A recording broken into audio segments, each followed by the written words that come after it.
Bonjour à toutes et à tous. Très ravi de vous retrouver dans ce nouveau numéro où nous allons parler du témoignage. Toujours, comme j'ai l'habitude de dire, pour ceux qui ne me connaissent pas, je suis Lucien Jackson Mwanda Dingui, dit Jack le Pèlerin. Alors, nous sommes toujours sur l'éveil des consciences. Nous sommes toujours sur l'éveil des consciences. Donc aujourd'hui, nous allons parler du témoignage. Alors, vous savez que le témoignage, c'est quelque chose qui est très important dans la vie d'une personne, parce que chacun doit avoir un bon témoignage dans son voisinage, partout là où vous vivez, dans le travail, ainsi de suite. Mais j'aimerais dire aux gens aujourd'hui que le témoignage doit être quelque chose qui doit être dit, si vous voulez, par la personne elle-même. Ne prenez jamais le risque de témoigner sur quelqu'un avec toutes vos forces. C'est comme si vous le connaissez parfaitement. Parce que ça, je vous rassure qu'aujourd'hui, connaître quelqu'un, ce n'est vraiment pas facile. Voilà, vous pouvez penser que vous connaissez la personne alors que vous ne le connaissez pas. Aujourd'hui, même dans les mariages, par exemple, vous êtes dans un foyer. Tu as 10 ans de mariage avec ta femme, 20 ans de mariage. Félicitations, c'est une très bonne chose. Tu n'as jamais peut-être attrapé ta femme, peut-être jamais soupçonné. Mais il faut laisser ta femme elle-même, ou encore même toi, monsieur. Peut-être que ta femme ne t'a jamais soupçonné, ta femme ne t'a jamais attrapé avec une autre femme. Mais il faudrait que toi-même, tu arrives à témoigner, à dire que moi, aujourd'hui, ça me fait 20 ans depuis que je suis avec ma femme, je ne l'ai jamais trompée. Il faudrait que ce soit toi-même. Et ta femme aussi doit le dire sincèrement, d'elle-même. Il faudrait qu'elle dise que non, moi, ça me fait 20 ans de mariage depuis que je suis avec mon mari. Je ne l'ai jamais trompé avec un autre homme. Là, le témoignage est sincère parce que quand la personne parle, il ne peut pas tromper. En fait, j'allais dire que quand la personne parle, il peut tromper les gens qui l'écoutent, mais il ne peut pas tromper sa propre conscience et il ne peut pas tromper Dieu aussi. Donc, c'est lui que vous ne pouvez pas tromper, c'est votre propre conscience et Dieu. Est-ce que vous voyez un peu? Donc aujourd'hui, les gens qui vous écoutent, vous pouvez facilement les tromper, mais Dieu, vous ne le tromperez jamais, Dieu et votre propre conscience. Voilà pourquoi le témoignage doit être donné par la personne elle-même. Tu es chrétien, oui, tu es chrétien, c'est bien. Il faudrait que toi, tu dises que je suis chrétien, je suis fils de Dieu. Toi, ne dis jamais que celui-là, c'est un chrétien vraiment, je crois. Celui-là, vraiment, c'est un fils de Dieu. Parce que beaucoup de gens commettent des erreurs comme ça. Tu vois une personne, tu trouves que vraiment cette personne est peut-être irréprochable, tu trouves que c'est une très bonne personne et tu commences à témoigner à sa place. Non, moi, en tout cas, vraiment, je vous assure, mon mari, non, c'est quelqu'un qui est très fidèle. Ne dis pas ça, parce que tu ne connais pas. Il faudrait que ton mari lui-même dise que je suis fidèle. Je suis avec ma femme, je ne l'ai jamais trompée. Il faudrait que ta femme elle-même, qu'elle puisse dire que je suis fidèle, je suis avec mon mari. Pas oh non, moi, ma femme, comme ça, parce que tu ne sais pas. Même si tu n'as jamais vu, tu n'as jamais remarqué, mais tu ne connais pas. Je vois beaucoup de parents aujourd'hui, parfois, quand on vient lui dire ce que son fils a fait, au lieu de chercher, de vérifier, au lieu d'appeler d'abord l'enfant, de causer tranquillement avec l'enfant, de demander, non, il commence à apprendre. Non, en tout cas, vraiment, moi, mon enfant ne peut pas faire ça. Moi, mes enfants, tout ça, ne peuvent jamais. Ne faites jamais cette erreur-là. Parce que le jour où vous allez le dire, et qu'à la fin, vous constatez que c'est l'enfant, ou encore c'est votre fils, c'est votre fille qui a fait ça, en tout cas, vraiment, ça sera une honte. Ce n'est pas bon. Est-ce que vous voyez? Il y a un pasteur lors d'un mariage, dans une église, il y avait une sœur dans cette église-là, qui était une sœur vraiment appréciée, admirée de tout le monde.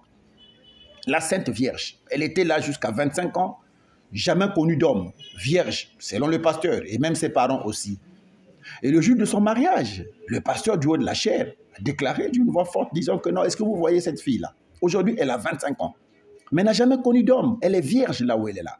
Est-ce que vous voyez? C'est dans cette église-là vous trouvez encore des filles, jusqu'à 25 ans, vierges, telles que celle-là qui est en train de se marier là. Vierge, elle s'est mariée. Alors que, dans cette même église-là, il y avait des gens, parce que le jour du mariage, il y a des invités qui arrivent, tout le monde vient, tout ça. Il y avait un copain de cette fille-là qui était dans la salle. Et ce copain-là aussi, avec ses amis, connaissait bien que le gars-là sortait avec cette fille-là. Mais quand c'était d'une manière vraiment très, en tout cas, je ne sais pas comment il faut dire, subtile ou bien tellement intelligente, et personne ne pouvait s'en apercevoir, quoi. Personne. Ni les parents, ni même les frères à l'église, ni même le pasteur, ni les sœurs. Personne ne savait.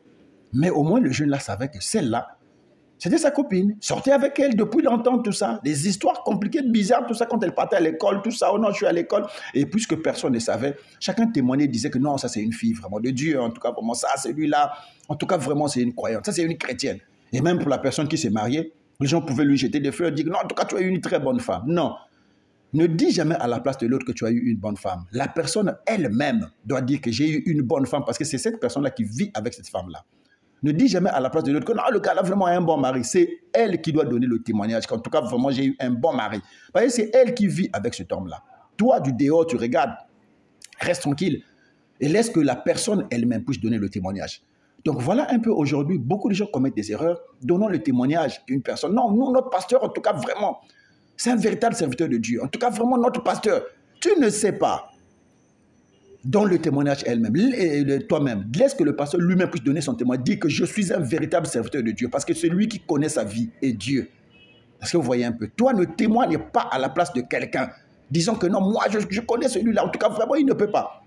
On rencontre ça beaucoup de fois, dans plusieurs cas. Donc ça, en tout cas, vraiment, j'aimerais tirer l'attention des gens aujourd'hui, de faire très attention, de témoigner, même si c'est ton enfant. Tu as entendu comme ça, l'enfant a fait ceci. Non, ton enfant a volé ceci. Non, mes enfants ne volent jamais tout ça. C'est vrai. Peut-être qu'à la maison, l'enfant n'a jamais volé. Mais vous savez, quand les enfants sortent, avec l'esprit du groupe, ainsi de suite, tout ça, il y a des choses qui peuvent arriver. Est-ce que vous voyez un peu? Et dans cette église-là, quand le pasteur disait ça, derrière, les gens riaient. Les gens se moquaient du pasteur, du monsieur, lui là vraiment c'est un rigolo, celui-là c'est un humoriste, c'est quelle église là? Cette fille-là elle est vierge, monsieur vous nous faites rire, tout ça, ça c'est l'église des aventuriers. Le pasteur lui il pensait que ce qu'il disait là c'était la vérité, alors qu'il y avait des gens qui étaient là, qui se moquaient du pasteur, qui disaient que non vraiment ça c'est l'église là, c'est même une église des aventuriers, parce que ce que le pasteur dit là n'a pas de place, n'a pas de sens. Est-ce que vous voyez un peu? Il faut faire très attention. L'enfant a fait quelque chose, vous avez entendu, appelez l'enfant, discutez tranquillement avec l'enfant, demandez-lui, et surtout, je vois ça beaucoup plus du côté des parents, surtout des mamans. Tu as demandé l'enfant. L'enfant a accepté que c'est lui qui a fait.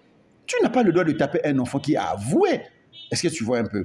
Il a accepté que oui, maman, effectivement, j'ai fait. Même si c'est quelque chose de honteux, tu as entendu qu'il a fait avec les amis ou encore dehors, tout ça. Mais appelle-le, dis-lui que non, prochainement. Parce que si tu l'intimes, tu le tapes, demain, il ne va plus jamais accepter. Est-ce que vous voyez? Il faut toujours apprendre en fait, aux enfants de dire toujours la vérité, peu importe. Et quand l'enfant dira la vérité, et si vous le pardonnez que non, bon, comme tu as dit la vérité, je te pardonne prochainement, il ne faut plus faire. Tu verras que l'enfant aura le courage à chaque fois quand il commettra une erreur de dire la vérité. Mais toi, dès que tu as écouté que ton enfant a fait, tu commences à dire non, mon enfant ne peut pas faire. Et l'enfant, du coup, ça sera pour lui très difficile de dire encore, d'avouer que c'est lui qui a fait. Et maintenant, le jour où on viendra te montrer les preuves que c'est ton enfant qui a fait ça, tu vois un peu ce que ça fera. C'est pas bon. Donc aujourd'hui, vous et nous dans ce numéro, c'est ce que je voulais partager avec vous. Merci. Dans un prochain numéro, très prochainement.